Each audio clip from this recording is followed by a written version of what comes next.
দাঁড়া, কই যাস? যাচ্ছি কোনো এক শহরে, আমার গাড়িটি ভালো লাগছে না। আচ্ছা, তোর একটা কথা মনে আছে? ছোটবেলায় তোর সুন্দর একটা পেন্সিল ছিল, ওটা আমার শুধু একবার পছন্দ হয়েছিল, তুই আমার সাথে সাথে পেন্সিলটা দিয়ে দিস। তোর শখের ফোন ছিল আইফোন, সেই ফোন কেনার সামর্থ্য আমার ছিল না। আমি আমার বাবাকে বলছিলাম ফোন কিনে দিতে, বাট দেয়নি, অনেক মারধর করছিল। তখন তুই তোর ফোনটা আমাকে দিয়ে দিস।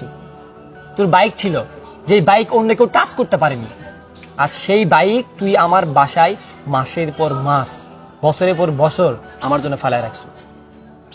নিজে কি মনে করিস, মানে একদম মহাপুরুষ? তুই কোনো মহাপুরুষ না।